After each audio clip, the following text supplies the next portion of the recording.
2026 भारत और बांग्लादेश के रिश्तों को हमेशा बदल कर रख देगा। आप इसे सहयोग ही कहिए कि बांग्लादेश को जिस चीज का सबसे ज्यादा डर था वो 2026 के पहले ही दिन शुरू हो गई है। दे आर थिंकिंग कि बांग्लादेश को ऊपर से भी कट करना है, नीचे से भी कट करना है, इनको सबक सिखाएं। तो उससे काउंटर ये आ रहा है कि अच्छा ठीक है, तो हम तो बांग्लादेश को 2 टुकड़े कर देंगे। इंडियन आर्मी चीफ की बात हुई है बांग्लादेश के आर्मी चीफ वकरुज़्ज़मान के साथ, एंड एक वार्निंग भी गई। देश के हालात क्यों संभलने नहीं पा रहे। There has been a phone call between the Indian army chief and the Bangladesh army chief कि 48 आवर्स से ऐसा कुछ का अल्टीमेटम दिया गया है 2 दिन का। बांग्लादेश के अंदर इस वक्त जो सूरत हाल बन चुकी है वो इंतहाई कशीदा है, हालात बेकाबू हो चुके हैं और वहाँ का जो एक अबूरी सेटअप है उसके हाथ से भी हालात जो है वो आपको निकलते हुए नजर आते हैं, ताकि वो चिकन नेक जो है वो बिल्कुल खुल जाए और वो इंडिया का हिस्सा बन जाए। दूसरा ये है कि नीचे जहाँ म्यांमार के साथ जो बॉर्डर है वहाँ भी बांग्लादेश जो भारत के खिलाफ साजिश रच रहा है वो ये ना भूले कि मोहम्मद यूनुस की गर्दन पूरी तरह से भारत के पंजे में है। तो अब आप देखिएगा कि India will start promoting this philosophy और प्रेशर ऑन बांग्लादेश। इसी बंदे का सगा भाई, इसका सगा भाई शरीफ उमर हदी, शरीफ उमर हदी आता है और यह कहता है कि नहीं, यूनुस ने मरवाया मेरे।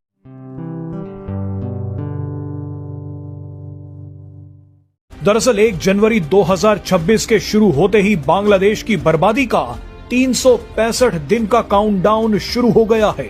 आप इसे कर्मों का फल ही कहिए कि 2025 में जो बांग्लादेश भारत के लिए नासूर बन गया था, उसी बांग्लादेश के खात्मे का बटन 2026 ने भारत के हाथों में दे दिया है। 2026 में भारत और बांग्लादेश के बीच हुआ एक बहुत बड़ा एग्रीमेंट खत्म होने जा रहा है। बांग्लादेश की हालत इतनी खराब हो गई है कि उसने भारत से संपर्क किया है।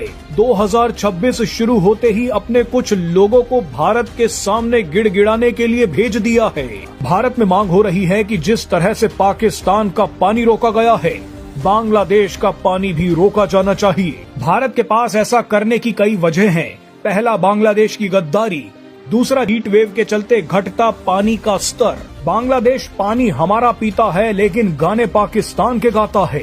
ये नदी अगर सूख गई तो बांग्लादेश आधा निपट जाएगा। हमने फियर अपने दुश्मनों के अंदर हमने डालना शुरू कर दिया। अब आप सोच के देखिए कि जो हमारा शिकार करना चाहते थे, आज हम शिकारी बनकर उनका शिकार करने वाले हैं। एक ऐसा हमने जाल बिछाया है चिकन नेक के ऊपर, और साथ में कुछ और भी किया है। और ये है टाइम जहां पर ये भाईचारा खत्म, क्योंकि उसका रीजन है शेख हसीना जा चुकी है, और जो ये फ्रेंडली फेस था ढाका का हमारे ऊपर, पिछले 1 साल में एक जिहादी आया उनके कंट्री में और उन्होंने, पूरी कंट्री ने अपना जो रियल फेस है इनका इस्लामिस्ट का, वो इन्होंने दिखाना शुरू कर दिया और पूरे के पूरे इस एरिया को उन्होंने हॉटस्पॉट बना दिया है। पूरा एरिया जो है, अब ये बात करते हैं कि हमारा चिकन नेक ये हमारे से काट देंगे और हमें तंग करेंगे। हमारे मंदिरों को जला दिया, कभी इंडियन फ्लैग को जो जला देते हैं, कभी वहां पर हिंदुओं को मारते हैं, जला देते हैं। चिंता नहीं, ये जो छोटे छोटे इंसिडेंट्स हैं, इसका मतलब है कि भारत वॉच भी कर रहा है। और न्यू दिल्ली ने एक मैसेज भेजना था बांग्लादेश को, वो हमने भेज दिया। क्या भेजा है कि इंडियन आर्मी साइलेंटली पूरी गेम को अब चेंज करेगी। मैं दोबारा बोल रहा हूं, साइलेंटली पूरी गेम को चेंज करेगी, क्योंकि अब हम अपना कोई भी कोलैटरल डैमेज नहीं होने देना चाहते। ये जो एक्सरसाइजेस हो रही हैं, जो मूवमेंट्स हो रही हैं हमारी आर्मी की उस एरिया में, ये ऐसे नहीं हो रही हैं। ये बताती हैं कि हम रेडी हैं कुछ बिगर गेम के लिए। अब वो बिगर गेम क्या है? हमें डर था कि हमारा चिकन एक बहुत छोटा सा है, इसको काट दिया तो क्या होगा, क्यों ना इसको एक्सपैंड कर दिया जाए। यानी कि चिकन नेक एक नहीं, 2 चिकन नेक हैं बांग्लादेश के अंदर।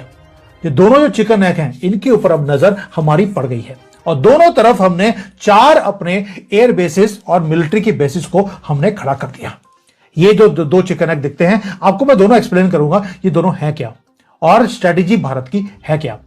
दोस्तों, पहली बात यह है कि हमने 4 मिलिट्री बेसिस को खड़ा कर दिया, 1-2 नहीं 4। किशनगंज बिहार में, वेस्ट बंगाल में चोपड़ा एरिया, चोपड़ा और ये किशनगंज बहुत ज्यादा इंपॉर्टेंट है, जहां से हम अपनी पूरी नजर रखेंगे इस नेक के ऊपर। और उधर से असम में हमने खड़ा दिया, एक बेस बना दिया है दुबरी में, वहां से भी every movement of Bangladesh towards our north east हम नजर रख सकते हैं। और जो गेम चेंजर है वो है मिजोरम।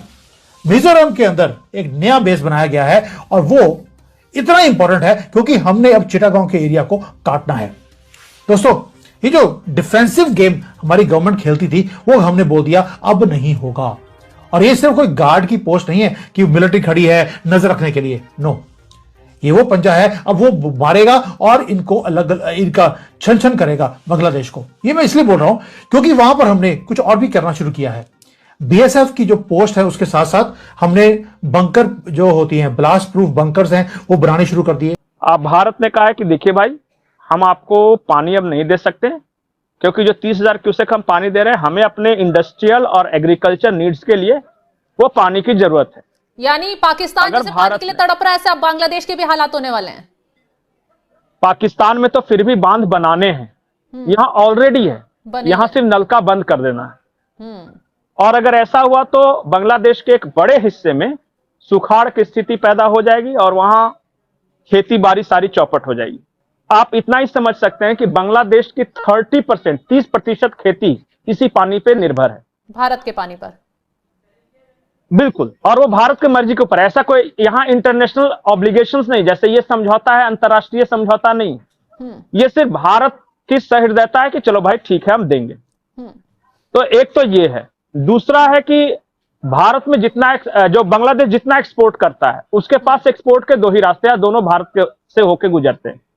उसके पास अपना कोई रास्ता नहीं है, वो ज्यादा से ज्यादा बे ऑफ बंगाल में जा सकता है, लेकिन वो 74 नॉटिकल माइल से कम है, वो भारत का इलाका, भारत चाहे तो बंद कर सकता है कि हम नहीं अपने जगह पे आने देंगे, हम अपने लैंड के थ्रू नहीं एक्सपोर्ट करने देंगे, अपने सी के थ्रू नहीं करने देंगे। अब बताओ क्या करोगे। लेकिन सबसे महत्वपूर्ण और सबसे आसान रास्ता है 3 बीघा गलियारा। बहुत सारे ऐसे इलाके हैं जो कि हैं भारत में, चारों तरफ भारत से घिरे हुए हैं, लेकिन वो बांग्लादेश के है क्योंकि वहां मुसलमान अच्छे खासी संख्या में है। लेकिन एक जगह ऐसी है जिसको कहते हैं दाहाग्राम अंगार कोटा इनक्लेव। तो एक रोड दिया गया उनको कि भारत की जमीन है, लेकिन भारत की जमीन पे रोड करेंगे तो बांग्लादेश के मेनलैंड से ये अंगार कोटा दाहाग्राम जो इनक्लेव है वहां से जुड़ सकेंगे। और ये भारत ने अपनी मर्जी से ये दिया है लीज पे ये जमीन। अब भारत के पास लीवरेज ये है कि भारत आज अगर कह दे कि हम भाई अपने सड़क बंद करना है, ये हमारी जमीन हम नहीं आने देंगे, तो क्या कर लेगा बांग्लादेश? तो बांग्लादेश के कुछ नहीं कर सकेगा, वो तो भारत की मर्जी है। और वो सबसे बड़ा इनक्लेव है बांग्लादेश का। तो ये तो 7 सिस्टर को लेकर धमकी दे रहे थे ना बांग्लादेशी, कैसे बचाएंगे फिर ये कॉरिडोर है इसको? इसीलिए अभी 2-3 दिन पहले शेख हसीना का इंटरव्यू आया है, एएनआई को दिए इंटरव्यू में शेख हसीना ने कहा कि जिस देश पे आप हर तरह से आश्रित हो, एक्सपोर्ट के लिए, पानी के लिए। नमस्ते दोस्तों, जय हिंद। निक न्यूज बर्नर की रिएक्शन वीडियो में आप सभी का स्वागत है। दोस्तों, जैसा कि आपने वीडियो में देखा, ये बांग्लादेश भूल गया है कि ये भारत ही था जिसने पाकिस्तान से इस बांग्लादेश को बचाया था। 10 लाख बांग्लादेशियों को दोस्तों भारत ने बचाया था इस पाकिस्तान से। अब पाकिस्तान के कहने पर भारत के खिलाफ प्रोपोगंडा कर रहे हैं, भारत के खिलाफ दोस्तों ये जिहादी पना कर रहे हैं। और दोस्तों वो हिंदुओं को भी मारा जा रहा है, एक हिंदू को जला दिया था, आप सभी जानते हैं। दोस्तों ये बांग्लादेशी समझ नहीं रहे हैं और दोस्तों ये किसी के नहीं है। ये दोस्तों जिस थाली में खाते उसी में छेद करने वाले लोगों में से हैं, क्योंकि भारत ही इन्हें तेल दे रहा है, भारत ही इन्हें खाना दे रहा है, भारत ही इन्हें पानी दे रहा है और भारत का ही खाके और भारत को ही आंखें दिखा रहे हैं, भारत में ही जिहाद करने की कोशिश कर रहे हैं। ये बांग्लादेशी अपने पुराने दिन भूल गए हैं, जब ये पाकिस्तानी ही इनकी औरतों के साथ दोस्तों रेप कर रहे थे और दोस्तों भारत ने खुद आगे बढ़कर इनको बचाया था। ये वो दिन भूल गए हैं बांग्लादेशी। तो दोस्तों अगर आपको वीडियो पसंद आई तो प्लीज़ लाइक करें, सब्सक्राइब करें, शेयर करें। मुलाकात होगी आपसे अगली वीडियो में, तब तक के लिए जय हिंद, जय भारत।